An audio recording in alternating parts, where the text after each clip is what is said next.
Je me rappelle à peu près exactement le jour en 45, quand étant aux actualités à Montparnasse, je ne voyais plus les images sur l'écran, mais simplement des taches qui bougeaient. Et les personnes assises à côté, c'était comme si je la voyais pour la première fois.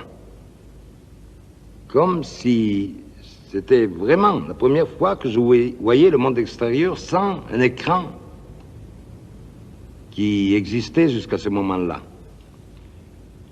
Et c'est à partir de ce moment-là qu'évidemment, j'avais le besoin de tâcher de me rendre compte de ce que je vois, donc de faire la peinture et la sculpture que je fais. Et en même temps, je sais qu'elle ne peut jamais être qu'un échec.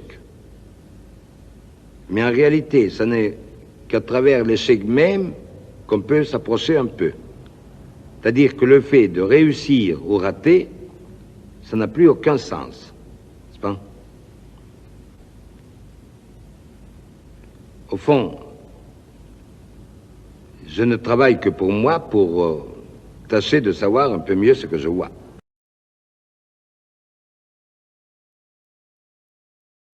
Mais cependant, Giacometti, quand on vous regarde travailler, on a un peu l'impression qu'il y a une sorte de jeu entre vos mains et vos yeux, un jeu continuel. L'un surveille l'autre. Oui. Est-ce que c'est l'œil qui surveille la main ou la main qui surveille l'œil? Non, ou l'œil qui suit la main, simplement. Il y a des deux. Hein? Il y a des deux, puis en même temps, on a l'impression que vous savez précisément où vous allez. Ben non, je ne sais pas du tout. Ou je sais. C'est complètement contradictoire. Je sais vaguement ce que je voudrais arriver à faire. Vous visez quelque chose. Oui. Et alors, au fond, j'y vais en même temps sans réfléchir, non?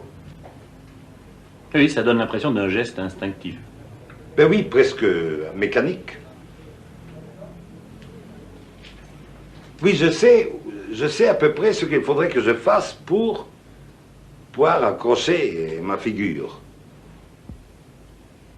Et alors, il faut toujours aller de haut en bas, de bas en haut, non?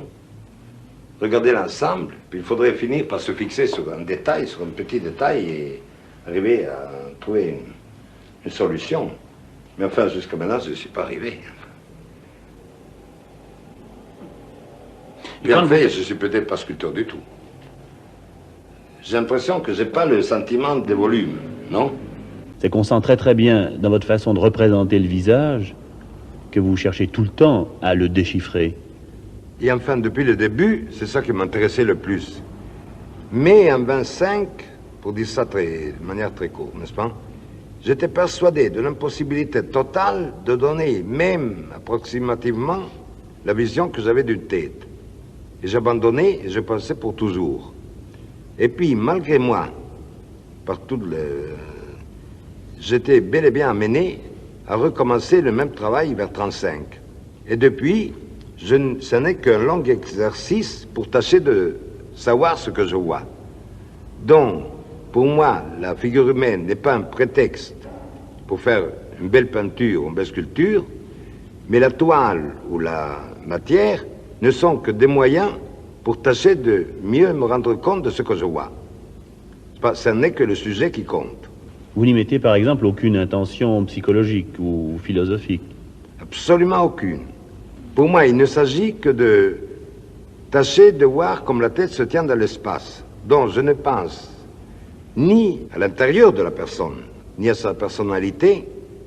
C'est entendu que ça compte, mais ça ne peut pas compter pour moi pendant le travail. Il ne s'agit que de mettre les choses à peu près en place. Pour moi, l'apparence et le noyau, c'est la même chose, non? Tout le monde a le besoin, admettons qu'il fasse un voyage, qu'il passe une soirée avec quelqu'un ou un autre, de le raconter, n'est-ce pas? Le fait de le raconter, c'est déjà de le recréer.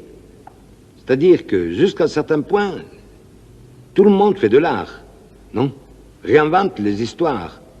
Si le besoin de garder les choses est plus grand, c'est-à-dire qu'on est plus sensible à la fragilité, on est obligé de l'écrire. Selon on l'écrit, on fait des peintures ou de la musique ou n'importe quoi. Mais enfin, le fait déjà de raconter, c'est lui donner vraiment la réalité. On passe la journée à recréer les moindres moments. C'est-à-dire qu'il fait beau temps, ce jambon est bon, enfin, t'as mauvaise mine, enfin... C'est pour ça que vous êtes un peintre de la mémoire aussi. Ben, et puis alors, il y a le cas formidable, c'est de tous les grands chefs d'armée, que ce soit César ou Napoléon ou d'autres, ça ne leur suffit pas de faire des batailles, de gagner des batailles, d'agir dans la vie, de bouleverser le monde. Dès qu'ils peuvent, ils écrivent leur mémoire. Comme si ils avaient peur que s'ils n'écrivent pas, tout ça passe à l'oubli. Et ne soit pas produit. Jules César, il existe plus à travers la guerre des Gaules, non? Que par ses actes. Dire le besoin, c'est sûrement toujours de donner de la permanence à l'existence. Mais pour moi, la question ne se pose plus, parce que ça donnait. J'essaie à faire une tête. C'est entendu pourquoi on l'a fait. Mais alors, la difficulté de la faire prend la première place. Donc, il ne s'agit plus de faire la sculpture pour donner une permanence à une tête. Il s'agit d'essayer simplement de pouvoir la faire. Alors, c'est évident qu'il y a même là un malentendu entre le travail que je fais et celui que regarde. Même si moi j'abandonne une chose, je l'abandonne toujours d'ailleurs, à demi-chemin ou un quart de chemin ou un millième de chemin, pour n'importe quel motif extérieur, du moment que je la laisse exister, ou je la laisse fondre, ou je l'expose, pour celui qui regarde, c'est bel et bien une chose finie. C'est pas? Je ne peux pas aller et dire « mais non, c'est pas ça, c'est pas fini ». Alors, je n'ai que pas exposé. Donc, la manière de... Je ne peux pas voir les choses de la même manière que le regarde celui, le spectateur. C'est là où tout n'est que malentendu et... Mais enfin, pour moi, une fois de plus, tout ça, ce n'est que des esquisses et des essais. D'ailleurs, ça ne sera jamais que ça.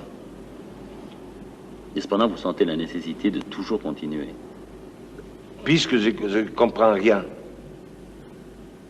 Alors on croit toujours qu'on comprend un petit peu plus, c'est ça qui vous fait courir. C'est comme le sucre devant un cheval, non? Il a toujours l'illusion d'avancer. Et puis on a l'impression toujours de l'urgence du temps, trop de choses à faire. On voudrait arriver quand même à comprendre quelque chose. Donc j'ai plus que jamais envie de travailler. Après, à part ça, ce que ça donnera pas beaucoup plus que...